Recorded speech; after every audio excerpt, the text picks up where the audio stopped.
नमस्कार, मी संजय आवटे. आवाज महाराष्ट्राचा विशेष कार्यक्रमात तुमचं स्वागत. आज पुन्हा नवी गाज, नवा आवाज. आज मी आहे इथे CBD बेलापूर स्टेशनच्या प्रांगणामध्ये आणि फार महत्त्वाचा विषय आज खरं म्हणजे याच विषयाची चर्चा सगळीकडे आहे. नवी मुंबईमध्ये मी आहे आणि नवी मुंबईमध्ये मी असणं हे फारच महत्त्वाचं आहे. त्यामुळे मुद्दाम मी आज बाहेर आलेलो आहे. बाहेर प्रांगणात येऊन मी म्हटलं चर्चा करावी लागणार आहे, कारण ही चर्चा फार महत्त्वाची आहे. नवी मुंबई महापालिका आज अगदी हादरून गेली. आज प्रचंड चर्चा होती नवी मुंबई महानगरपालिकेमध्ये. खरं म्हणजे गेल्या अनेक दिवसांपासून ही चर्चा सुरू होती.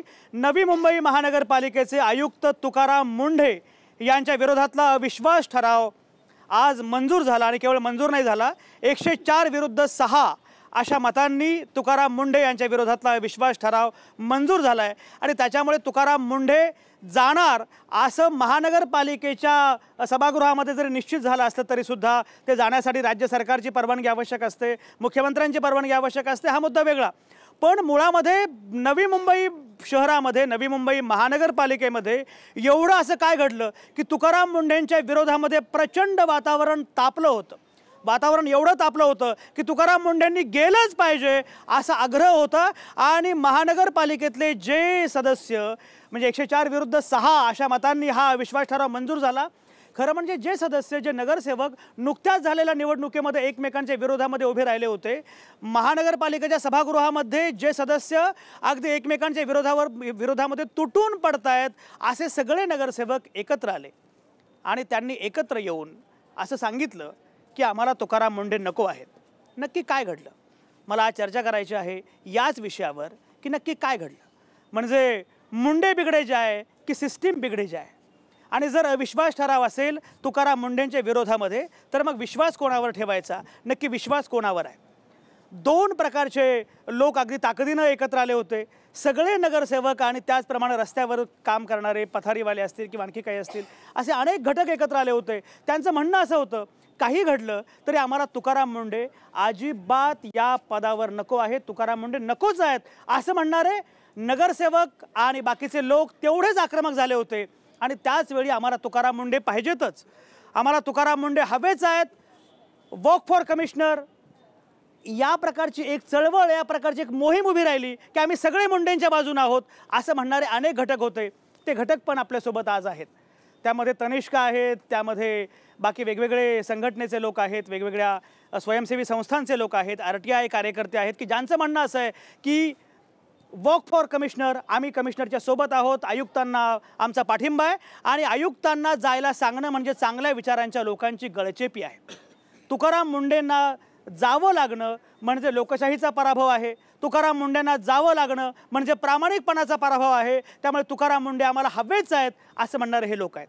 आणि दुसरीकडे मी मगाशी म्हटल्याप्रमाणे 104 नगरसेवक आणि बाकी सगळे लोक आहेत, त्यांचं म्हणणं असं आहे की आम्हाला तुकाराम मुंढे नको आहेत. काही घडलं तरी तुकाराम मुंढे आम्हाला नको आहेत. तुकाराम मुंढ्यांना थोर म्हणून आणि या सगळ्या लोकांना चोर म्हणून चालणार नाही. दोघांची भूमिका समजून घेतली पाहिजे, कारण लोकशाहीमध्ये हेच ते लोक आहेत. इथे महापौर बसलेले सुधाकर सोनावणे स्वतः बसलेले आहेत आणि महापौर आहेत, बाकी सगळी मंडळी आहेत. या सगळ्या लोकांचं ठामपणे मत आहे की आम्हाला तुकाराम मुंढे नको आहेत. अगदी नवी मुंबईच्या बहुसंख्य लोकांचा तुकाराम मुंढेंना पाठिंबा असला तरी हेही मान्य केलं पाहिजे की हेच ते लोक आहेत ज्यांना नवी मुंबईमध्ये लोकांनीच निवडून दिलेलं आहे.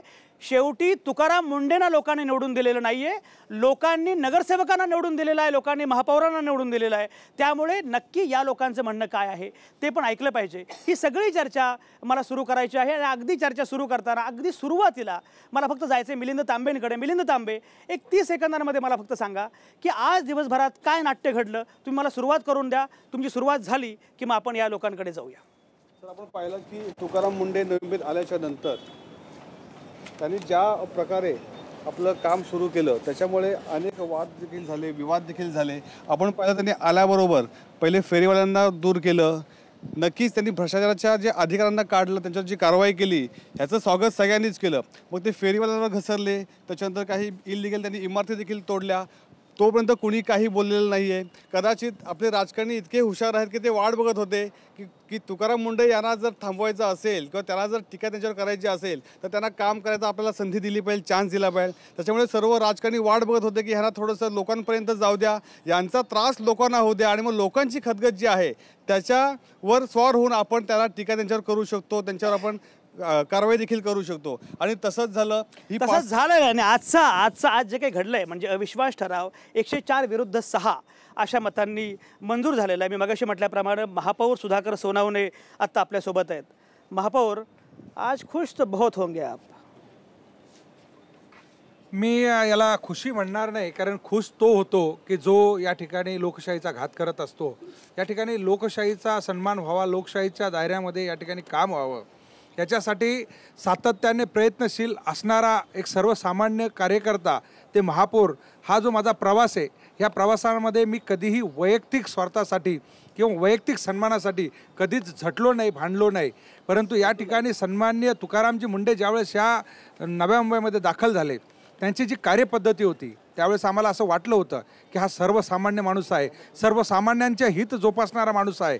परंतु या ठिकाणी ह्या माणसाने सर्वसामान्याचं हित जोपासणं तर सोडाच, परंतु या ठिकाणी साधी लोकशाहीची बूज देखील राखली नाही. या ठिकाणी या शहराचा प्रथम नागरिक म्हणून माझ्याकडे त्या ठिकाणी मी 4 तास माझ्या कार्यालयामध्ये होतो. त्या ठिकाणी पहिल्या दिवशी त्यांनी माझ्याकडे येणं अपेक्षित होतं आणि असं असताना मी त्या ठिकाणी बुके देऊन त्यांचं स्वागत करावं ही साधी अपेक्षा असताना ज्यावेळेस 4:30 वाजता त्यांच्या कार्यालयातनं मला फोन आला की आपण आमच्याकडे या, आम्ही तुमच्याकडे येणार नाही. आणि त्यावेळेस माझ्यासारख्या माणसाने जर मला तिकडेही जायला काही हरकत नव्हती, मी तिथेही गेलो असतो. परंतु माझ्यासारखा एक सर्वसामान्य कार्यकर्ता, एक मागासवर्गीय अधिक महापौर या ठिकाणी आजपर्यंतची प्रथा म्हणून जर ते केलं असतं तर या ठिकाणी साधा प्रोटोकॉलही पाळता येत नाही अशा प्रकारची भूमिका, अशा प्रकारची चर्चा या शहरात झाली असते. आणि म्हणून मी त्या ठिकाणी तो निर्णय घेतला आणि मी निघून गेलो. परंतु अपघाताने त्यांची आणि माझी त्यांच्या निवासस्थानी भेट झाली. मी त्यांना सांगितलं की आदरणीय तुकारामजी, आपण आता या ठिकाणी जिल्हाधिकारी नाही आहात, आपण या ठिकाणी ज्या ठिकाणी लोकनियुक्त अशा प्रकारचं स्थानिक स्वराज्य संस्था आहे या ठिकाणी आपण आयुक्त म्हणून आलेला आहात. आपल्याबरोबर काम करणारी या ठिकाणी लोकप्रतिनिधींची ही बॉडी आहे, या बॉडीच्या बरोबर आपल्याला काम करायचं आहे. कारण जिल्हाधिकारी असताना तिथे मुख्यमंत्री आला किंवा पालकमंत्री आला तर तिथं मुख्यालय एक मोठं तेच असतं तुमचं, त्यामुळे सगळ्यांना तिथं जावं लागतं. परंतु इथे अशा पद्धतीने आपल्याला जावं लागेल. आणि त्यावेळेस त्यांच्यामध्ये असलेला संचारलेला जो जिल्हाधिकारी आहे किंवा जो IAS केडर आहे तो थोडा कुठेतरी जायला वेळ गेला पाहिजे, म्हणून आपण 2 महिने वाट पाहिली. ज्या दिवशी गणपती आले त्या दिवशी मी सगळे प्रोटोकॉल सोडून पुन्हा एकदा शहरासाठी मी त्यांच्या घरी गेलो. 2.5 तास मी त्यांच्याशी चर्चा केली आणि चर्चा केल्यानंतर त्यांना सांगितलं की काही गोष्टी अशा आहेत, निश्चितपणे तुम्ही भ्रष्टाचार उकरून काढता, आम्ही तुमच्याबरोबर आहोत. हा भ्रष्टाचार तर उकरून काढलाच पाहिजे आणि जे भ्रष्टाचारी आहेत त्यांना जेलमध्ये पाठवलं पाहिजे, त्यांच्यावर गुन्हे दाखल केले पाहिजे. कोणी पाणी चोरी करत असेल ते शोधून काढा, थर्ड पार्टी ऑडिट करा आणि त्या ठिकाणी ते ऑडिट केल्यानंतर तुम्ही मला बरोबर घेऊन चला, मी त्या ठिकाणी येतो आणि मी तुमच्याबरोबर राहतो गुन्हा दाखल करायला.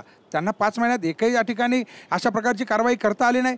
फक्त या ठिकाणी महापालिका बदनाम, महापालिकेचे अधिकारी बदनाम, महापालिकेचे नगरसेवक बदनाम, हे सगळे बदमाश आहेत, चोर आहेत, भ्रष्टाचारी आहेत. मी एकटाच फक्त निष्कलंक आहे, मी एकटाच फक्त भ्रष्टाचार न करणार आहे, मी एकटाच श्रेष्ठ आहे. आणि अशा प्रकारची एकटा मी आणि मी ह्या मीपणासाठी पुन्हा एकदा आपण या ठिकाणी अशा प्रकारे त्यांना समजावण्याचा प्रयत्न केला.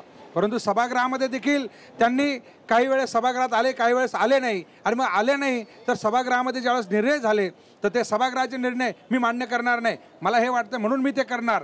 त्यांना पुन्हा एकदा आम्ही समज दिली, पुन्हा एकदा त्यांची भेट घेतली. परंतु ही तर एकदम आता टोकाचीच भूमिका आता त्या ठिकाणी आली होती की लोकप्रतिनिधीला मानायचंच नाही. मग आम्ही भूमिका घेतली, आम्ही सांगितलं की आपण थेट महाराष्ट्र राज्य सरकारचे प्रतिनिधी आहात, आपण एक काम करा, ही महापालिका जर भ्रष्टाचारांची महापालिका, ही महापालिका बरखास्त करा. या ठिकाणी आपण प्रशासक म्हणून फार चांगले काम करतात, परंतु जोपर्यंत लोकप्रतिनिधी या ठिकाणी आहेत तोपर्यंत लोकप्रतिनिधींनी घेतलेले निर्णय किंवा त्यांना विश्वासात घेऊन आपण एखादं काम या ठिकाणी केलं पाहिजे. आणि ही भूमिका आपण त्या ठिकाणी मांडली. अहो भ्रष्टाचारी मी गेली 4 टर्म या ठिकाणी सभागृहामध्ये आहे, मग आम्हाला सांगा ना की मानधन देखील घेत नाही, अशा अवस्थेमध्ये देखील आपण माझ्यासारखा महापौर आपल्याला लाभलेला आहे. मी सांगितलं की ह्या रथाची दोन्ही चाकं जर मजबूत असतील तर विकासाच्या दिशेने आपल्याला पुढे वाटचाल करता येईल, पुढे जोरात जाता येईल. परंतु हे काही या ठिकाणी त्यांनी केलं नाही. उलट या ठिकाणी ज्यावेळेस AMR मीटर लावण्याचा ज्यावेळेस विषय आला, त्यांनी ज्यावेळेस नोटीस दिली, सभागृहाला त्यांनी विचारात घेतलं नाही. अहो, सभागृहामध्ये पाठवलेले सगळे नगरसेवक हे लोकांना आन्सरेबल असतात. तुम्हाला कोणी फोन करत नाही, रात्र लोकांना त्रास देत आहेत ते. आणि त्या ठिकाणी तातडीनं 7 दिवसामध्ये सगळ्या गोष्टी यांच्या 24/7, 24 तासामध्ये नाही, चला सील करा हॉटेल, 7 दिवसामध्ये चला मीटर बदली करा. का करा, कशासाठी करा, कोणी चोरी करत आहे, वॉटर ऑडिट करा. आम्ही सांगितलं सभागृहाने त्याला स्थगिती द्या. त्याने सांगितलं कोण सभागृह करणार नाही. पुन्हा एक नोटीस काढली, सभागृहाने स्थगिती दिली आणि त्यांनी त्याच्यानंतर त्याच्यामध्ये असं सांगितलं की होय आम्ही तीन महिने काही लोक गेले होते भेटायला आणि त्यांना सांगितलं की आम्ही 3 महिने मुदत देतो. परंतु तिसऱ्याच दिवशी पुन्हा एकदा त्यांनी 3 ऑक्टोबरची नोटीस काढली. माझ्या दालनामध्ये मी विरोधी पक्ष नेते, सभागृह नेते, उपमहापौर या सगळ्यांना बोलवलं, अतिरिक्त आयुक्तांना बोलवलं, आणलं की आपण या ठिकाणी मान्य केलं होतं की 3 महिने लोकांना वेळ देऊया. आपण डोक्यावर बसून का एखाद्या मीटर कंपनीची आपण सुपारी घेतलेली आहात का? ज्या ठिकाणी का आपण घाई करतात? कुठे पाणी चोरी होते का? कुठे मीटर बंद आहेत का? नाही, ते केलंच पाहिजे. आणि ज्यावेळेस आम्ही मागणी करतोय, ह्या शहराचा प्रथम नागरिक सांगतोय की त्यांना वेळ द्या, परंतु ते वेळ देत नाही. दुसऱ्या दिवशी ते प्रेस घेत आहेत आणि प्रेस घेऊन सांगतायत की आम्ही 1.5 महिन्याची वेळ वाढवून दिली. मला सांगा, महापौरांना सांगायचं देता येणार नाही, देणार नाही, आणि नंतर मीडियाच्या समोर सांगायचं की आम्ही 1.5 महिने वाढवून दिले. मग मी सांगितलं की मी या ठिकाणी महापौर म्हणून लायक नाही, मी महापौर म्हणून या ठिकाणी आलंच नाही पाहिजे, कारण ह्या ठिकाणी लोकशाही प्रणालीप्रमाणे याला काम करायचं नाही आहे. आणि मी त्या ठिकाणी 1 तारखेपासून निर्णय घेतला की जोपर्यंत तुकाराम मुंढेंच्या ह्या कार्यपद्धतीमध्ये बदल होणार नाही तोपर्यंत आपण त्या ठिकाणी जाणार नाही. परंतु गेली 20 दिवस त्या ठिकाणी होत असताना ज्यावेळेस मीडियाने त्यांना विचारलं त्यावेळेस मीडियाला त्यांनी सांगितलं कोण आला काय आणि कोण नाही आला काय, या ठिकाणी काही फरक पडणार नाही, हे काम चालत राहणार आहे. आणि मग त्यांना आम्ही सांगितलं की बाबा रे, आम्ही नसलो तर त्या ठिकाणी तुझं काम चालत असेल तर चाललंच पाहिजे. आणि 20 दिवसामध्ये मग या ठिकाणच्या सगळ्या नगरसेवकांनी निर्णय घेतला की ह्या शहराच्या प्रथम नागरिकाने या 4 महिने प्रयत्न केले या माणसाला समजावण्याचे. असं असताना देखील तो समजला नाही.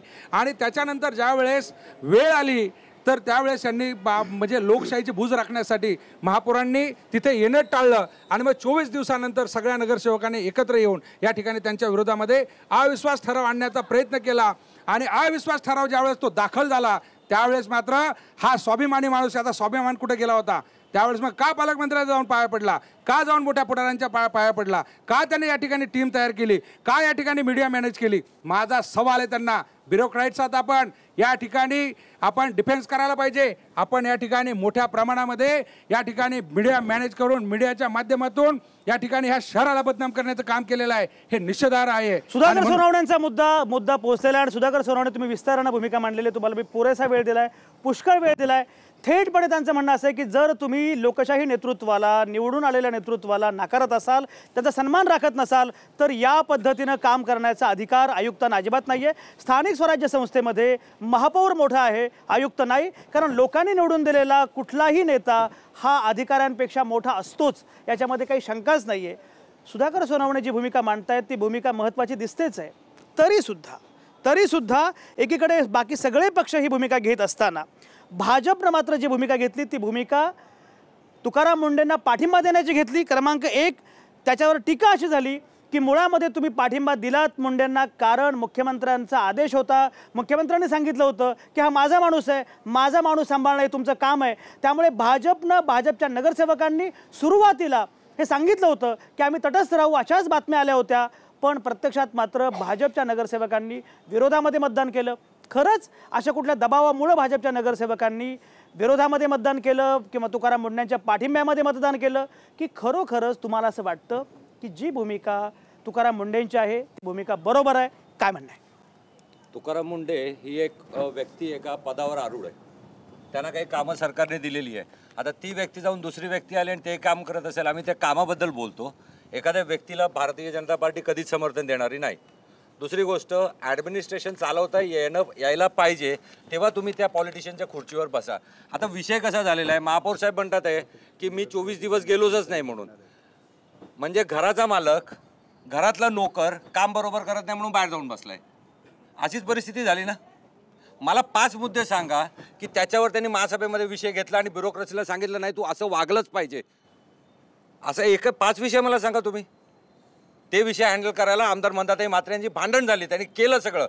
त्याच्यानंतर जाऊन बोललेही. मान सन्मान लोकांच्या जरी ठेवायचा नसतो, लोकांच्यासाठी जर का 4 पावलं मागे यायला पण एक लागलं तर लक्ष- गेले विजय नाही. विजय घाटे एक लक्षात घ्या, तुकाराम मुंडेंच्या विरोधामध्ये पहिल्यांदा हल्ला केला तर उलट मंदा म्हात्रेंनी. नक्की. आणि मंदा म्हात्रेने सांगितलं, नक्की. मंदा म्हात्रेने जाहीरपणे सांगितलं, मी स्वतः मंदा म्हात्रेंशी बोललो होतो बोला. की मी बोललो होतो, मी तुकाराम मुंडेंच्या केबिनमध्ये गेले, मला बाहेर बसवून ठेवलं आणि ही मस्ती आहे, अशा प्रकारची भूमिका थेटपणे मंदा म्हात्रेंनी मांडली होती. अचानकपणे भाजपच्या नगरसेवकांचं मतपरिवर्तन कसं काय झालं? अचानकपणे झालेलं नाहीये. एक क्रमवारीनुसार तुम्ही घ्या. पहिल्यांदा त्यांचे क्लॅशेस झाले सिस्टम वरून, दुसऱ्यांदा क्लॅशेस ज्या वेळेला झाले त्यावेळेला प्रकल्पग्रस्ताची जी घरं तोडण्याची भूमिका घेतली त्याच्यावरून झाले. आता प्रकल्पग्रस्त हे केव्हापासून एक्झिस्टन्समध्ये 1972 ते आजताक आहेत. 1972 ते आजताक आहेत. भारतीय जनता पार्टीचं सरकार होतं का? नाही. गेली 20 वर्ष महानगरपालिका चाललेली आहे. महानगरपालिका एकाच पक्षाच्या हातात आहे.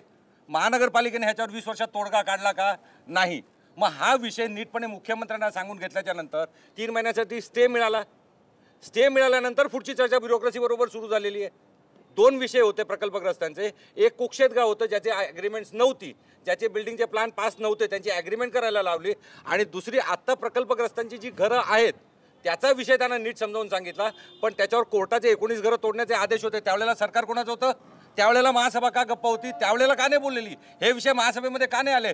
20 वर्षात महासभेने रेग्युलराईज करण्याचा प्रयत्न का नाही केला? विषय खरा आहे, ग्रामस्थांचा विषय रेग्युलराईज होतोय. माननीय मुख्यमंत्री साहेब ते रेग्युलराईज करतील ह्याचा आम्हाला ठाम विश्वास आहे. पण जे लँड माफिया आहेत की जे 5% आहेत, ज्यांनी गुरचरण जमिनीवर घरं बांधलेली आहेत, ज्यांनी इतर जमिनीवर कब्जा करून बिल्डिंगी बांधलेल्या आहेत, विषय तो आहे आणि त्याच्या मागचं अर्थकारण आहे. हा विषय कधी आलेला नाही महासभेमध्ये. विषय तो आहे, विषय अर्थकारणाचा आहे.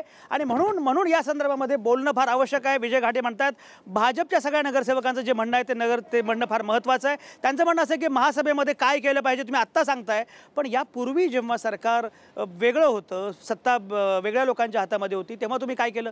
खरं म्हणजे सगळ्या पक्षांचे नगरसेवक मुख्यमंत्र्यांना भेटणार आहेत, तेव्हा मुख्यमंत्री काय म्हणतील वगैरे ते आपण बघूया.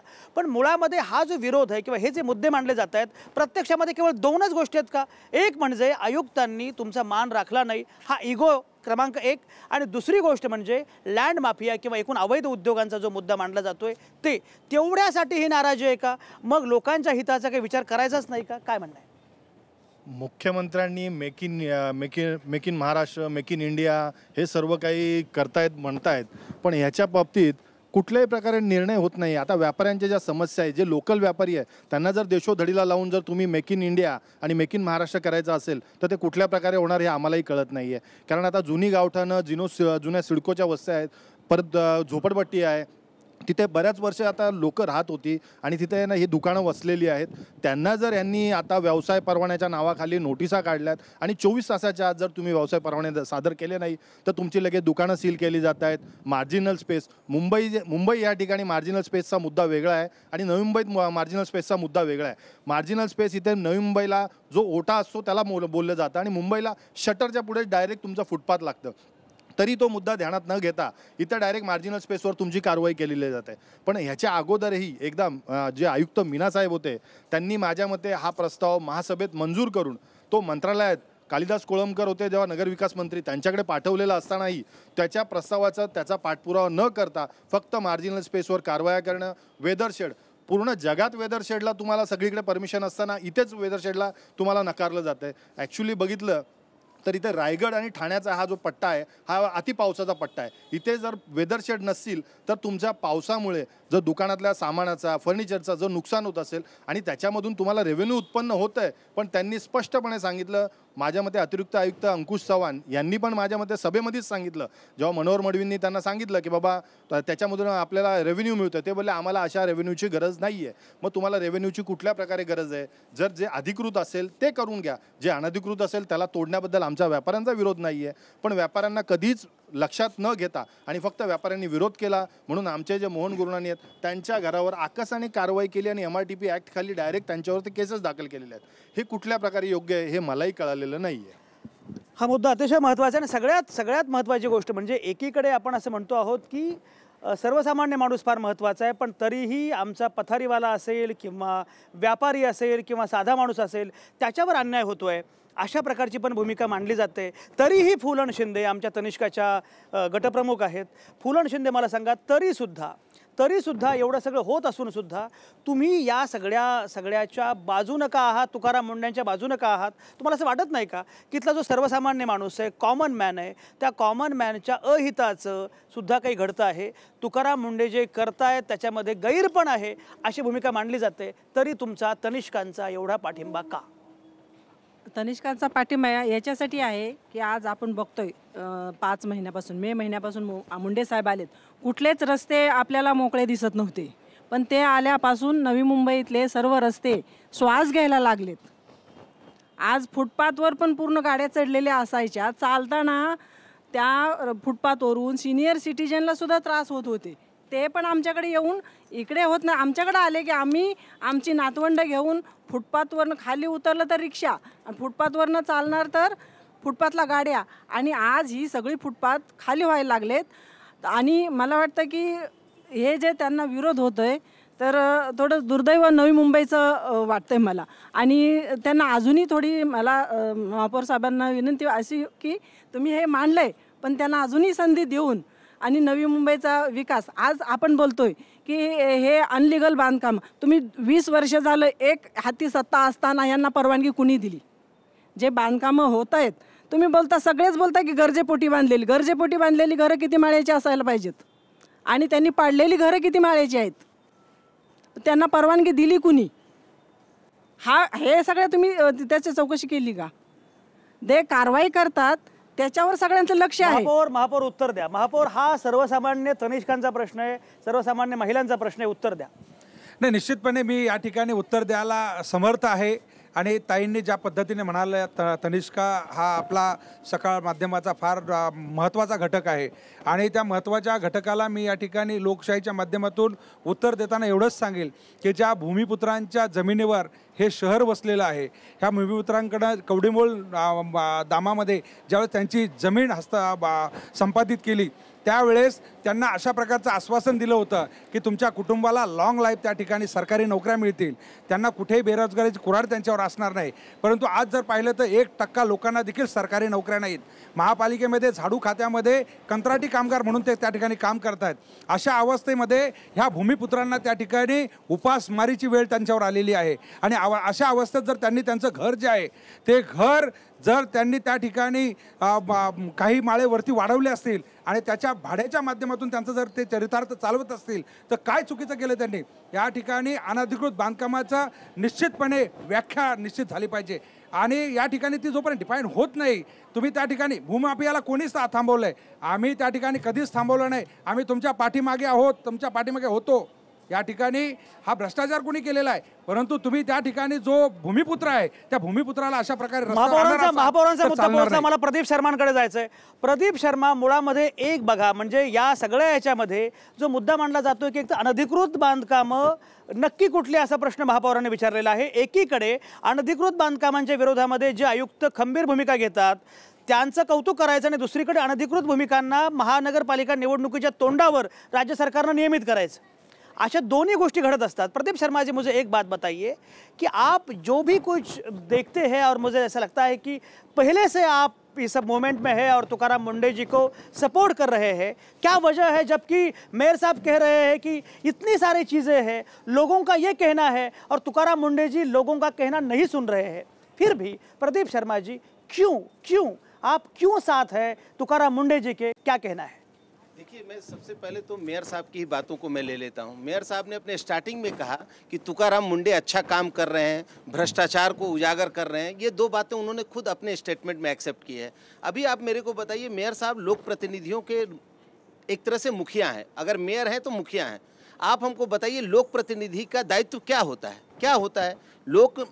आपको अगर लोक प्रतिनिधि बनाया गया तो लोकशाही जो बोल रही है, लोकशाही का मतलब है लोगों के द्वारा, लोगों के लिए, और लोगों के लिए, लोगों के द्वारा और लोगों के सहयोग से, ये इसको लोकशाही बोलते हैं। अभी आप मेरे को बताओ, सारी जनता देख रही है कि सबको राहत मिल रहा है। अगर कानून तोड़ने वालों की बात आप छोड़ दो, केवल जो कानून तोड़ते हैं या जिनको अपना एक सेल्फ इंटरेस्ट है, इन दोनों की बात आप छोड़ दो। तो तुकाराम मुंडे ने आपका कहना यही है कि वही लोग तुकाराम मुंडे जी को विरोध कर रहे हैं जो कानून तोड़ रहे हैं? बिल्कुल। देखिए, मैं आपको बहुत सारी चीजें मैं तो इसलिए ये सब लोग कानून के दुश्मन है जो तुकाराम मुंडे जी को जाओ ऐसा कह रहे हैं, देखिए, विरोध आप कर भी रहे हैं। अभी ये मेयर हैं, मेयर का दायित्व है कि आप सबसे पहले महाराष्ट्र म्युनिसिपल कॉर्पोरेशन एक्ट को आप पालन कराएं। सबसे पहले आपका दायित्व है कि एमआरटीपी एक्ट को आप पालन कराएं। और आप मेयर होकर के कह रहे हैं कि उसने 4 मंजिल बना लिया, उसने 2 मंजिल बना लिया, किराए के लिए बना लिया, ये कर लिया। क्या आप संदेश देना चाहते हैं? आप मेयर हो, आप लॉ को फॉलो नहीं करोगे। मेयर होकर के आप लॉ के अगेंस्ट में बात कर रहे हो। ये कैसा ये सिस्टम कैसे चलेगा? क्या ये शहर में लॉ क्रिएट होगा कि नहीं होगा, या लॉ को हमेशा आप एबॉलिश करते चले जाएंगे, तोड़ते चले जाएंगे? महापौर हा आरोप अतिशय गंभीर आहे, अतिशय गंभीर आहे। हे सगळे कायद्याचे विरोधक आहेत। महापौर हे अत्यंत महत्त्वाचं पद आहे। अशा वेळी सुधाकर सोनावणे तुमच्यावरचा हा गंभीर आरोप आहे, तुम्हाला उत्तर द्यावं लागणार आहे। सगळी नवी मुंबईच नाही, महाराष्ट्र तुमचं उत्तर ऐकायला उत्सुक आहे। सुधाकर सोनावणे, निश्चितपणे या ठिकाणी अन्न वस्त्र निवारा ही शासनाची या ठिकाणी ज्याला म्हणतो की नैतिक जबाबदारी आहे। आणि ही जबाबदारी असताना ज्यांच्या जमिनीवर या ठिकाणी हे शहर वसलेलं आहे, ते जे भूमिपुत्र आहेत, हे जे प्रकल्पग्रस्त आहेत, त्या प्रकल्पग्रस्तांचं पुनर्वसन ही देखील एक शासनाची जबाबदारी आहे। फक्त प्रकल्पग्रस्तांना त्या ठिकाणी टार्गेट करून वेगळे जर अतिक्रमण होत असतील तर त्या अतिक्रमणाच्या विरोधामध्ये आम्ही कालही होतो, आजही आहोत आणि उद्याही असणार आहोत। त्यांचं समर्थन आम्ही कधीच केलं नाही। परंतु या ठिकाणी जे प्रकल्पग्रस्त आहेत, जे आज या ठिकाणी उपासमारीचं जीवन जगतायत आणि हे उपासमारीचं जीवन जगत असताना त्यांना समर्थन देणं, त्यांच्यासाठी या ठिकाणी वेळ पडली तर रस्त्यावर उतरावं लागलं तरी चालेल, हे लोकशाही आहे। हे लोकशाही मार्गाने या ठिकाणी लोकांना न्याय देण्याचं हे शस्त्र आहे आणि हे शस्त्र निश्चितपणे आम्हाला त्या ठिकाणी बाहेर उतरून उचलावं लागलं तरी चालेल। अगदी महापौरांचा एक लक्षात घ्या, महापौरांचा मुद्दा तेवढाच महत्त्वाचा आहे। हे इंग्रज सरकार नाहीये की हे कायदे आहेत आणि या कायद्यांप्रमाणे, कायद्याच्या पलीकडे जाऊन माणसांकडे बघावं लागणार आहे। राज्य माणसांचं आहे, राज्य कायद्याचं नाही, राज्य नियमांचं नाहीये। अशा वेळी जर सर्वसामान्य माणूस खरंच उपासमार होत असेल, बाकीचे प्रश्न असतील, विचार करायचा का नाही? महापौरांचा मुद्दा जो आहे तेवढाच महत्त्वाचा आहे। कसं बघताय, काय म्हणणं आहे? सर्वसामान्य नागरिक जे आहेत त्यांना फक्त एकच विषय आहे की जेव्हा एक सक्षम अधिकारी बदली केला जातो किंवा त्याच्यावरती बहिष्काराचा किंवा आक्षेप आणला जातो, तेव्हा सर्व माणसाच्या मनात एक शंकेची पाल नेहमी चुकचुकते असते। त्याचं कारण एक असं असतं की जेव्हा एखादा सक्षम अधिकारीची बदली होती तेव्हा पहिला फटका बसतो तो सर्वसामान्य माणसांना। ह्याचं कारण असं की भ्रष्टाचार आळा घातल्यानंतर बऱ्याच काही गोष्टी सुरळीत होतात। उदाहरणार्थ रस्त्यापासून ते न्यायालय किंवा त्यांच्या ज्या ऑफिसमध्ये जे कार्यक्रम आहेत, ते गव्हर्नन्स आहे, ते अति सुरळीतपणे होत असतं। अशा वेळी सर्वसाधारण माणसांना ह्याचा खूप प्रॉब्लेम होतो, ह्याला खूप प्रॉब्लेम फेस करायला लागतात। तर मला फक्त एवढंच मेयर साहेबांचा असं विचारत होता की एवढ्या वर्ष तुमचा पक्ष म्युनिसिपल NMMC वरती होतं, अतिक्रमण नंतर बाकीच्या ज्या गोष्टी आहेत त्याच्यावर तुम्ही काय केलं? आता या माणसांनी काहीतरी 2-3 पावलं तरी पुढे गेलेले आहेत। आता जे काही घडतं आहे त्याच्यामध्ये आयुक्त निश्चितपणे प्रयत्न करतायत। आयुक्त सर्वसामान्य माणसांसाठीच काम करतायत आणि सर्वसामान्य माणसांचं नाव घेऊन हे नगरसेवक आणि महापौर मात्र वेगळंच राजकारण करतायत, असं पण काहीतरी सगळं सुरू आहे। सगळ्यांनाच उत्तर द्यावी लागणार आहेत। शेवटी हा ओपन फोरम आहे, खुला मंच आहे। मी मगाशी सांगितलं सुरुवातीला, कोणी थोर नाही, कोणी चोर नाही, पण प्रत्येकाला आम्ही विचारणार आहोत, तुम्हाला उत्तर द्यावे लागतील आणि मांडावं लागेल तुमची नक्की भूमिका काय। ही सगळी चर्चा अतिशय महत्त्वाची। तुम्ही कुठेच जाऊ नका, आत्ता मी घेतोय एक छोटासा ब्रेक।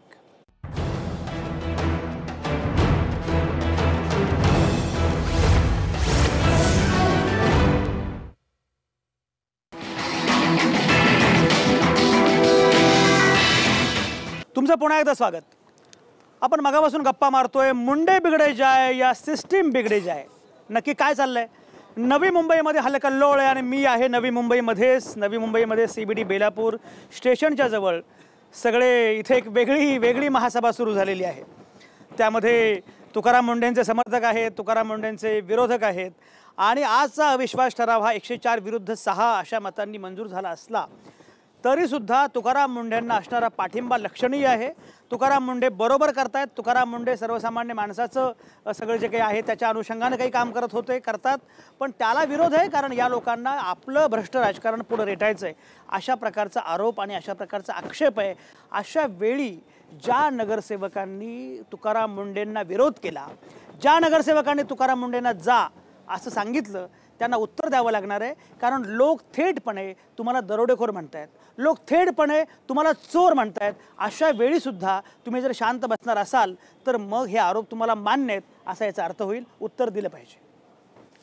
माझे सहकाऱ्यांनी आता सांगितलं की सन्माननीय आयुक्त तुकाराम मुंडे साहेब किती कार्यक्षम आहेत. मी आपणास या निमित्ताने सांगू शकतो की सन्माननीय आयुक्त साहेब कार्यक्षम आहेत का अकार्यक्षम आहेत? माझ्या मतानुसार ते अकार्यक्षम आहेत. याचा अर्थ असा आहे की बघा, त्यांची जर आपण कारकीर्द बघितली की फार कमी वेळामध्ये अतिशय जास्त गाजावाजा करणारे ते अधिकारी आहेत.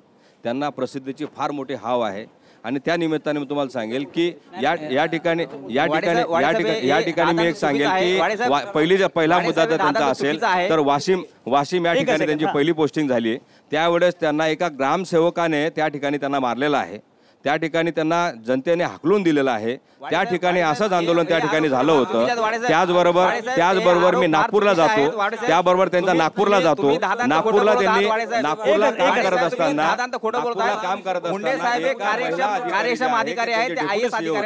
त्यांचं नाव वर्षाताई असेल तर त्यांना सुद्धा त्यांनी लोक आयुक्ताकडे त्यांची तक्रार केली होती की त्यांचं वागणं बरोबर नाही आणि बोलणं बरोबर नाही महिला अधिकाऱ्यांशी.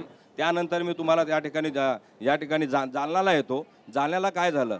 जालन्याला पण त्या ठिकाणी वारकरी संप्रदायाची जे लोक होती तर त्यांच्यावर त्यांनी अटॅक करण्याचा प्रयत्न केला, त्यांच्या धार्मिक भावना दुखवल्या आणि त्या ठिकाणी त्यांना असंच सरकारने दुसऱ्या ठिकाणी बदली केली. त्यानंतर जालन्याहून ते सेलटॅक्सला गेले, सेलटॅक्सहून सोलापूरला आले आणि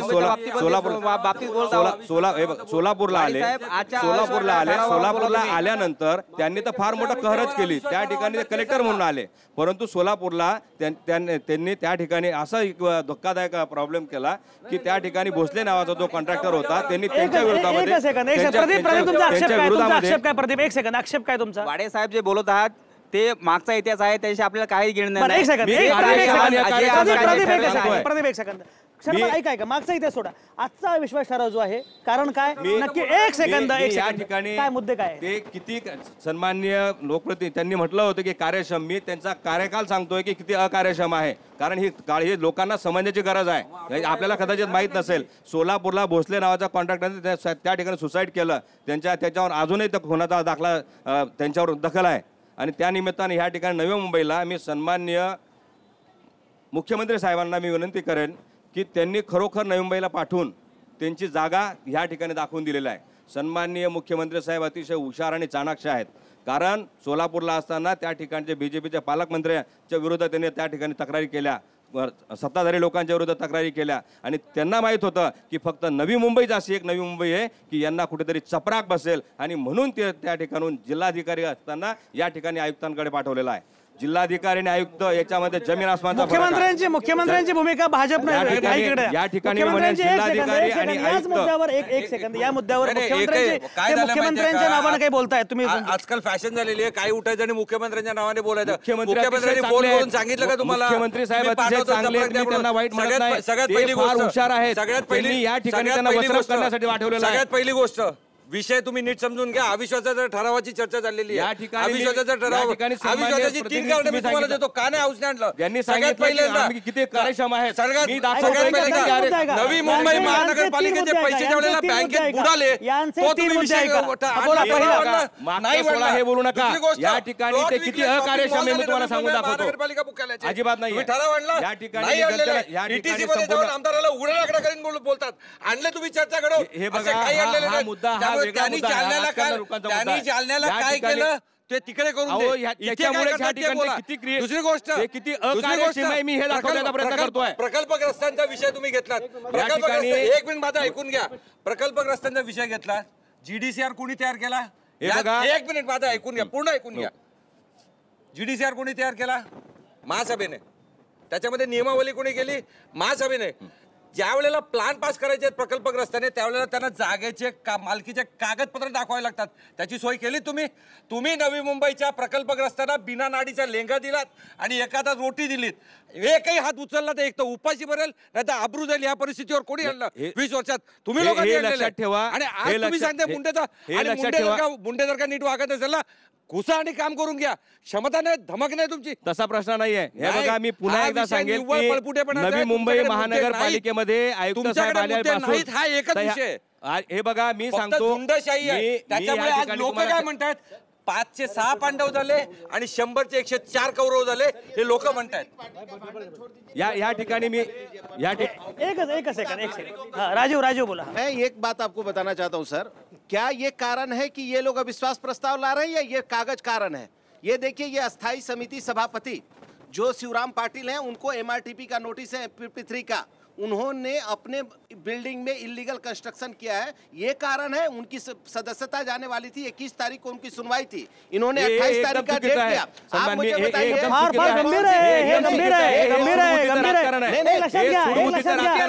पुढची निवडणूक या मुद्द्यांवर लढवली जाणार आहे. ये देखिए इनके नगरसेवक उन्होंने म्हणून जनतेचा अतिशय नुकसान त्यांनी केलेलं आहे. ये एरोली में उनके MK मड़वी है, नगरसेवक है इनके, उनको दिया गया है नोटिस. उस पर ये वो लोग अविश्वास प्रस्ताव ला रहे हैं या इसको. और अभद्र युति देखिए कि जो शिवसेना और जो बीजेपी और जो कांग्रेस कल तक राष्ट्रवादी के भ्रष्टाचार को लेकर के नारा लगाया करती थी, आज उनके साथ युति कर करके मुंडे को हटा रही है. बीजेपी ठीक है जनतेच्या हितार्थासाठी लक्षात घ्या. जनतेच्या हितार्थासाठी आपको मैं बताऊं इनके नगरसेवक अविश्वास ठराव आम्ही का आणलेला आहे जनतेच्या हितार्थ आणलेला आहे. या ठिकाणी कुठला राजकारणाचा प्रश्न नाही. एक सेकंड अविश्वास प्रस्ताव का मतलब क्या है? अभियोग क्या है उनके ऊपर? अभियोग ये कि आपके साथ बैठते नहीं है, कॉफी नहीं. राजीव हा मुद्दा बरोबर. राजीव एक सेकंद मुळामध्ये तुमचा नक्की आरोप काय हे सांगा. मला म्हणायचं आहे की आम्ही अविश्वास का आणला? संविधान मोठा का माणूस मोठा? सर्व जर भारतामध्ये जर कोणी मोठं असेल तर फक्त संविधान मोठं असेल. संविधानामध्ये क्लिअर कट म्हटलेलं आहे की आयुक्तांचा दर्जा हा 5व्या लेवलचा असतो. कारण या ठिकाणी महाराष्ट्र महानगरपालिका नियमानुसार त्या ठिकाणी म्हटलंय प्रकरण 2 मध्ये क्लिअर कट म्हटलेलं आहे. नियम 4 मध्ये या ठिकाणी म्हटलेलं आहे की पहिला जो आहे की जनरल बॉडी मीटिंग असेल, दुसरा स्थायी समिती असेल, तिसरा परिवहन असेल, चौथा लेखा असेल आणि 5वा आयुक्त असेल. जर हे असताना हे सगळ्या गोष्टींवर ते बगल देतात. आणि मी IS मी असं म्हणेन की IS नावाला ह्या माणसाने बट्टा लावलेला आहे आणि नव्या मुंबईच्या जनतेचं नुकसान फार मोठं केलेलं आहे. कारण या ठिकाणी IS नावाचा आम्ही अतिशय चांगल्या प्रकारे गौरव करतो. कारण तो मनुष्य हा प्रशासकीय सर्वात उच्च स्तरावर तुम्ही जनप्रतिनिधी म्हणून तुम्ही महासभेत पोहोचलेला आहात. तुम्ही सांगा, तुम्ही जर जनप्रतिनिधी आहात, तुमच्या कर्तव्य, तुम्ही पालिकाचे ट्रस्टी आहात, तुमच्या कर्तव्य पालिकासाठी नाही का? पालिकाचे नियम तुमच्यासाठी नाही का? तुम्ही सर्व नियम भंग करतात. तिथे काय काय भ्रष्टाचार होतो मी सर्व घेऊन आलेलो आहात. तुम्ही सर्व भ्रष्टाचारावर तुम्ही खामोश थांबता. नाही तुम्ही गप्प बसता. तुम्ही गप्प बसता आणि एक इमानदार अधिकारी तुमच्या समोर आलेला आहे तर तुम्ही त्याला तुम्ही घरी पाठवता. तुम्ही घरी पाठवता की इमानदार अधिकारीला सर्व भ्रष्टाचारच्या मुद्द्यावर तुम्ही गप्प बसता. एक सेकंद राजीव एक सेकंद. तुमचं कामच ते. संजू एक सेकंद यांना काहीतरी बोलायचं. एखाद्या नगरसेवकाचं काहीतरी कागदपत्र काढून त्यांना बदनाम करण्याचं तुमचं हे षडयंत्र आहे. कारण हे मुंडे जे आहेत हे कायद्याला मांडतात असं चर्चा होती. परंतु नवी मुंबईमध्ये आल्यानंतर त्यांना जर कायदेच करायचे होते तर केंद्र सरकारने फेरीवाल्यांसाठी कायदा बनवला, महाराष्ट्र सरकारने फेरीवाल्यांसाठी कायदा बनवला. त्याचं कुठे काम सुरू केलेलं नाही आहे. कारण फेरीवाल्यांना हटवण्याचं, जॉबलेस करण्याचं, उपाशी मारण्याचं त्यांनी काम सुरू केलं. का? फुटपाथ साफ पाहिजे, बरोबर आहे. फुटपाथ जाण्या येण्यासाठी केलेले आहेत, हे चांगली गोष्ट आहे. परंतु आता केंद्राने सांगितलेलं आहे की त्यांचा धंदा सिकोड करा आणि त्यांना योग्य प्रकारे मार्केट बनवून द्या आणि मार्केटमध्ये सर्व सुविधा द्या. असं कुठेही नियोजन केलं नाही. त्याचबरोबर आज अनेक सफाई कामगार आहेत, त्यांना पगार देणं बंद केलेलं आहे. बोनसचा निर्णय झालेला नाही आहे. मग हे कायद्याचं राजकारण काय करत आहे? सफाई कामगाराचा प्रश्न आजचा नाहीये. सफाई कामगार प्रश्न वर्षानुवर्षाचा आहे. याच्या अगोदर कितीतरी आयुक्त येऊन गेलेले आहेत. म्हात्रेजी, सफाई कामगाराच्या बाबतीमध्ये आपण बोलत आहात. सफाई कामगाराच्या बाबतीमध्ये आपण बोलत आहात. आयुक्ताला का नाही मागणी केली तुम्ही? हे आयुक्त 4 महिने झाले येऊन, पण ह्याच्या अगोदर कितीतरी सफाई कामगाराच्या प्रश्नावरती आयुक्त येऊन गेले. त्यांना का नाही मागणी केली? राष्ट्रवादी आतापर्यंत महापौर त्यांनी का नाही केली? हा जाणून मागे ठेवलेला प्रश्न आहे सफाई कामगारांचा. का रिकव्हरी केली ते तुम्ही सांगा. किती कॉन्ट्रॅक्टरचे पीएफ भरले गेलेले आहेत? राजाळींची ट्रान्सफर का झाली सांगा. महासभेमध्ये आम्ही नसतो, आम्ही जनता, आम्ही बघत असतो, आम्हाला सगळं कळतं. पीएफ किती लोकांनी भरलेले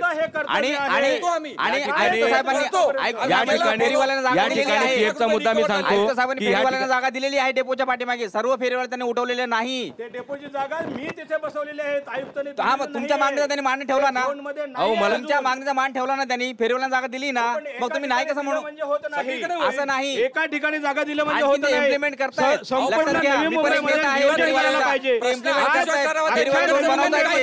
ते फेरीवाला बनवतायत. अवलंबून आहे. फेरीवाल्यांना जागा नाही आहे. हे जे एकच सेकंद. हा काय बोलायचं तुम्हाला? बोला. हा एक सेकंद. हा सर, मला तुम्हाला एक प्रश्न विचारायचा आहे. संजू, जे आता म्हणालात की फेरीवाल्यांची जी गैरसोय होत होती आणि मुंडे सरांनी जे त्यांच्या अगेन्स्ट ॲक्शन घेतली, त्यानंतर तुम्ही त्यांच्यासाठी गाळे किंवा काही जी तत्सम जागा उपलब्ध केलीत, त्यांचं जे काही विकायचं आहे भाजीपाला म्हणा किंवा काय, पण मग ते मुंडे सरांच्या ॲक्शनच्या नंतर का झाली? ती आधी का नाही झाली? अशी लिगल फॉलो का नाही झालं? ते या ठिकाणी निश्चितपणाने ताईंनी चांगला मुद्दा मांडला. हे बघा, कुठलीही गोष्ट आपण करताना कुठेतरी प्लॅन करतो आणि त्याच्यानंतर शिफ्ट करतो. आपल्याला दुसरं घर घ्यायचं आहे तर पहिल्यांदा त्या घराचं शिफ्टिंग करणं गरजेचं आहे. आता मला सांगा, ह्या सन्माननीय आयुक्त साहेबांचं काय आहे की वाशीहून बेलापूरला येण्यासाठी 20 मिनिटं लागतात, तर ते काय सांगतात, मला माहीत नाही, 10 मिनिटात आला पाहिजे. तू तिकडे एक तर तो एक तर मरणार, एक तर ॲक्सिडेंट होऊन कुठेतरी हॉस्पिटलमध्ये जाणार. ही वृत्ती जे चुकीचं आहे. हे बघा, आज फेरीवाले धंदे आज करत नाही आहे. आज 25 वर्षापासून ते धंदे करतायत. त्यांच्या मुलाबाळांचा प्रश्न आहे, त्यांचा कुटुंबाचा प्रश्न आहे आणि ते आपण त्या ठिकाणून भाजीपाला घेतो. ह्या ठिकाणी मी एक सांगेन की त्यांनी पहिल्यांदा प्रोव्हिजन केली पाहिजे होती. फेरीवाला धोरण आहे, त्या धोरणाच्या नुसार सरकारने आदेश दिलेत आणि आदेश दिलेत की जोपर्यंत त्यांचं तुम्ही पुनर्वसन करत नाही, व्यवस्थित त्यांना जागा देत नाही, तोपर्यंत त्यांच्यावर कायदेशीर कारवाई करू नये, हे शासनाचे आदेश आहेत. आणि मग हे असताना हे कायदे बरोबर. तुमचा मुद्दा पोहोचलाय, बोला लवकर. तुम्ही म्हणताय की तुम्ही त्या फेरीवाल्यांची सोय केली, त्यांचा विचार केला, त्यांच्या फॅमिलीचा प्रपंचाचा विचार केलात, मग तो रूल तुम्ही पहिला का इम्प्लिमेंट केला नाही? हाच माझा शेवटपर्यंत प्रश्न असणार आहे. तेव्हापासून का नाही झालं हे? आता मुंडे सरांनी ज्या काही ऍक्शन्स घेतल्या तर तुम्ही त्यांच्या अगेन्स्ट ठराव मंजूर करायला लागलात की ते असे आहेत तसे आहेत. बरं, इंडियन कॉन्स्टिट्यूशन काय फॉलो करायला सांगतंय आपल्याला? ॲज अ सिटीजन आपण इंडियन कॉन्स्टिट्यूशनला फॉलो करायचं आहे की आपल्याला एक व्यक्ती म्हणून रिस्पेक्ट पहिला मिळायला पाहिजे? आपण इंडियासाठी विचार करायला हवाय. NMC नवी मुंबई वाशी, आपलं जे नवी मुंबईचं NMC आहे त्याचा विचार करायचा आहे की ॲज अ पर्सन आज मला एक सत्ता मिळाली आहे, मी कॉर्पोरेटर आहे, मी मेयर आहे, हे महत्वाचं आहे की आपली सिटी महत्वाची आहे, कंट्री महत्वाची आहे? आज तुम्ही सांगताय की आम्ही अर्धा तास बाहेर उभे राहिलो. बरोबर, हे सगळे मुद्दे महत्वाचे आहेत. एक सेकंद बोला, काय तुम्हाला काय बोलायचं आहे? एवढी चर्चा ऐकतो, मी पाहतो सगळं, त्याच्या अवलोकन मला एवढंच वाटतं की मुंडेंना जाऊन नवी मुंबईमध्ये काचा काळा दिवस वाटते मला. सर, दुसरी गोष्ट अशी आहे की 104 लोकांनी विरोधात मतदान केलं, नसीब 105 नव्हते, नाही तर कौरवांचीच संख्या झाली असती. पण 104 मध्ये एक वाचलं असं आहे की त्यामध्ये काही नगरसेवक नक्कीच चांगले आहेत आणि पोटदुखी कोणालाही की ज्यांची कामं थांबवली जात आहेत. आज मुंडे येऊन जवळजवळ 350 कोटीच्या वर त्यांनी रिकव्हरी केलेली आहे, महसूल जमा केलेले आहे. भरपूर 105 मध्ये कौरव आणि पांडव दोन्ही आले, पण एका मुळे वाचल्याशी काही लोक, त्यामुळे सगळे कौरव पांडव एकत्र आले. याचा काय अर्थ म्हणायचा? पांडव 6 वेगळे आहेत. त्यात पळवाट घेतली त्यांनी. कौरव आहात हे नाही, 6 पांडव आहेत. कौरव कोण? ते अटल बिहारी वाजपेयी, अटल बिहारी वाजपेयींची फार चांगली कविता आहे. कौरव कोण, पांडव कोण, टेढ़ा सवाल है. कोण आणि पांडव कोण हा मुद्दा महत्वाची गोष्ट नाही. एक मिनिट, मला असं म्हणायचं आहे, ठिकाणी पाच महिने झाले एक सेकंद, साहेबांना, त्यांचा एक ऐका. मिनिट. हां. विचार अनेक जरी असले तर आमचं ध्येय एक आहे की आयुक्त साहेब हे बघा, आम्ही या ठिकाणी त्यांची कार्यप्रणाली पहिल्या दिवसापासूनच शंकेच्या नुसार होती, परंतु आम्ही वाट बघितली, 1 महिना बघितले, 2 महिना बघितलं आणि 5 महिने बघितले. आम्ही त्यांना हात जोडून विनंती केली की साहेब आपण या ठिकाणी पालक म्हणून आहेत, मालक बनू नका. नाही मला एक सांगा साहेब, 5 महिने झाले. अधिकृत बांधकामांची त्यांनी वाट लावली. नाही म्हणून हे हे झालेलं बघा, आहे. हे बघा, हे या आता मगाशी महापौर साहेबांनी म्हटलं अनधिकृत आणि अधिकृत हा नंतरचा प्रश्न आलेला आहे. मी या ठिकाणी म्हणेल की नवी मुंबईची कुठली जनता आहे की त्या सुखी आहे? मला सांगा, आज झोपडवासीवासींचा काल परवा मोर्चा होता 2000 लोकांचा. अहो काल बिचारी एक मिनिट, या ठिकाणी एक बिचारी माझी महिला भगिनी 1 दिवस डिलिव्हरी झाला आणि तिला सुद्धा बाहेर यांनी टाकलं. म्हणजे काय माणूस की मला सांगा ना. आणि तिच्यासाठी त्याचे लहान मुलं आज शिकतायत, अशिक्षित आहेत आणि म्हातारे कोतारे लोक आज 2000 लोक त्या ठिकाणी बसले होते. आज एक या ठिकाणी यांना दुखवलं. दुसरे जे आहेत दुसरे 4 धारक होते, 4 धारक लोकांचे 15 पावसामध्ये तोडून टाकले. अरे प्लॅनिंग आहे ना तुम्हाला पावसाळ्याची एका साईडला तुम्ही परवानगी देतात आणि दुसऱ्या साईडला तुम्ही डायरेक्ट तोडायला सुरुवात करतात. मला सांगा याच्याबद्दल महापालिकेचं काय उत्पन्न मिळालं? संजू एक सेकंद फुलन सर, नगरसेवकांचे पगार किती असतात आणि त्यांच्या गाड्या कितीच्या येतात लगेच? सन्माननीय ताई साहेब, तुम्ही आमच्या पगारावर जाऊ नका. आम्ही खानदानी रईस आहोत, लक्षात घ्या. तो प्रश्न आहे, आम्ही काहीतरी सेवा करतो आणि सेवेच्या पोटामुळे आम्ही तिथे आलेलो आहे. तुमच्या माहितीसाठी सांगतो, मी महानगरपालिकेत 23 वर्ष अधिकारी होतो. मला समाजसेवेची आवड होती म्हणून मी राजकारणात येऊन या राजकारणात आलो आणि समाजसेवेचं काम करतोय. तुम्ही त्याच्यावर जाऊ नका. तुम्ही त्याच्यावर जाऊ नका. तुम्ही त्याच्यावर जाऊ नका. पगारावर याच्यावर जाऊ नका. हे मानधन आहे. आम्ही हे मानधन घेतो, लक्षात असू द्या. आणि ह्या महानगरपालिकेचे ट्रस्टी आहोत. आम्हाला ह्या माणसांनी नोकर बनवलेलं आहे. आम्ही आमचं स्वतःच्या घरात आम्ही आहोत. जसं मगाशी सांगितलं होतं, स्वतःच्या घरात असून सुद्धा आम्हाला भाडेकरू करलेलं आहे. म्हणजे मला सांगा की एकदा म्हणायचं की मी अतिशय चांगला प्रामाणिक अधिकारी आणि एकीकडे हा माणूस म्हणतो की फक्त माझंच ऐका, कोणाचंच ऐकू नका. काय चाललंय? काय एक सेकंद. अहो सरकारमध्ये तुम्ही एक मिनिट माझं ऐका तर करा. बोला लवकर बोला. सरकारमध्ये तुम्ही प्रकल्पक रस्त्यांच्या वेळेला जसं मुख्यमंत्र्यांना इंटरव्हेन्शन करायला सांगितलं तसे इतर गोष्टीसाठी का नाही इंटरव्हेन्शन केलं? भाग 1. भाग 2, फेरीवाल्यांचा प्रश्न जेन्युइन आहे, त्याच्यासाठी मार्केटचं व्यवस्था चाललेली आहे. हे तुम्हाला माहीत नसेल कदाचित, मी आता तुम्हाला सांगतो. त्याचा माहिती तुम्ही आम्हाला दिली पाहिजे होती. पण मी सांगतो त्याच्यामध्ये विषय असा आहे, नवी मुंबई महानगरपालिका क्षेत्रात राहणाऱ्या लोकांना प्राथमिकता द्यावी आणि बाहेरून येणाऱ्या फेरीवाल्यांना रेस्ट्रिक्ट करावं, हा विषय आहे. हा विषय तुम्ही मांडलात का महासभेमध्ये? नाही मांडलात. तिसरी गोष्ट, आत्तापर्यंत जेवढी काही प्रकरणं तुम्ही मला सांगतायत की हे असे वागतात तसे वागतात, सोडा ना. तुम्ही जनतेसाठी आलात ना, खानदानी रईस आहात तुम्ही स्वतः आता सांगितलं. तुम्ही आलात का लोकांकडे जाऊन मतं मागितली, ताई मला मतं द्या. मग तेवढं जरा 10 मिनिटं जर का 15-20 मिनिटं जर का थांबलं, काय फरक पडतो? आमदारांना त्यांनी थांबवलं, आमदार थांबल्या. मला एक सांगा, सन्माननीय आमदार साहेबांनी अधिवेशनामध्ये अधिसूचना मांडली ना, मग त्यांच्या विरुद्ध कोण गेलं पहिले? लक्षात घ्या. हे बघा, आमदार मॅडमने त्यांना अपमान सहन झाला नाही. आमदार मॅडमला अपमान सहन झाला नाही म्हणून त्यांनी अधिवेशनात मांडली. प्रश्न हे बघा, एक सेकंड, राजकारण वैयक्तिक भांडणाचा विषय नाहीये. दो चीज मैं आपको बताना चाहता हूँ. 2 चीज आप लोगों का, एक तो कि ये गलत आरोप है कि आयुक्त आपसे मिलते नहीं थे. बुधवार का दिन मिनिटाचा प्रश्न नाही हो, तो आमच्याकडे येणार. 2 मिनिट रुकिए. आम्ही त्यांच्याकडे जाण्याची गरज नाही. बुधवार 1 मिनिट 2 मिनिट रुकिए. 2 मिनिट. हे बघा, आम्ही या ठिकाणचे ट्रस्टी आहोत, लक्षात असू द्या. त्यांनी आमचा अपमान केला किंवा नुकसान केलं त्याच्याबद्दल आम्ही बोलत नाही. आम्ही जनतेचा अपमान ते करत आहेत. महापौरांचा अपमान म्हणजे जनतेचा अपमान आहे. नाही, आप बोल रहे हैं. एक सेकंद. माझा वेळ पूर्णपणे संपलाय. सगळी चर्चा महत्वाची. फक्त एकच, मी शेवटी आता तुमच्याकडे येणार आहे. तुम्ही मला आयुक्तांनी का गेलं पाहिजे किंवा आयुक्तांनी का जावं याची 3 कारणं सांगा आणि आयुक्तांनी का राहावं याची 3 कारणं तुमच्यापैकी कोण सांगेल मला? तुम्ही सांगा. आयुक्तांनी का राहावं 3 कारणं सांगायची, आयुक्तांनी का जावं 3 कारणं सगळ्यांनी मिळून 3 कारणं सांगा.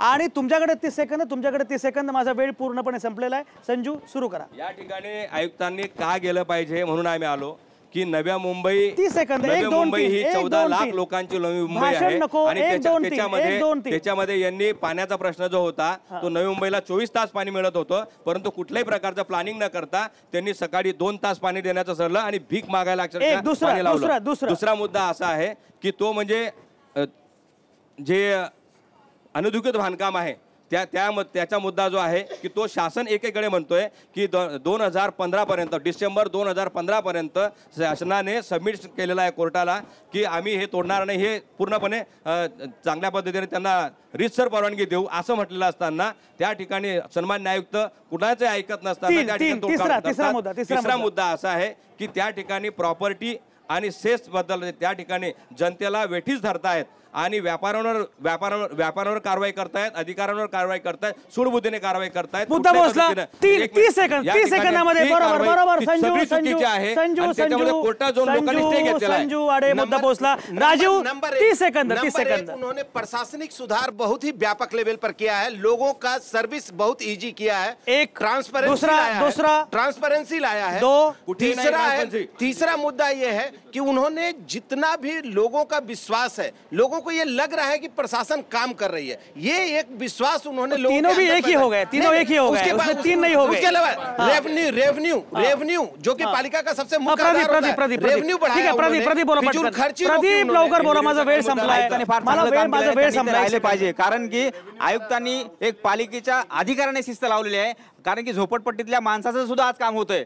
कारण की जर होत नसेल, त्यांनी जर सांगितलं की मी आयुक्ताकडे जाईल तर लगेच वॉर्ड ऑफिसर काम करतोय. पहिले असं होत नव्हतं. सगळे अधिकारी सगळी चर्चा आपण ऐकली. सगळी चर्चा अतिशय महत्वाची. मला शेवटी काहीच बोलायचं नाही. मुंडे बिगडे जाय या सिस्टीम बिगडे जाय याचं उत्तर तुम्ही शोधायचंय. ते उत्तर मी सांगणार नाही.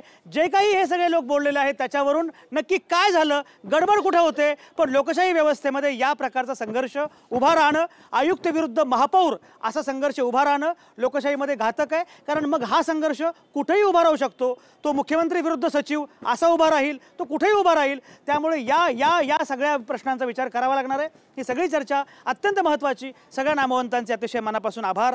आज थांबूया इथंच. पुन्हा भेटू उद्या रात्री 8 वाजता तुमच्या आतल्या आवाजासह. पाहत आणि ऐकत रहा आवाज महाराष्ट्राचा.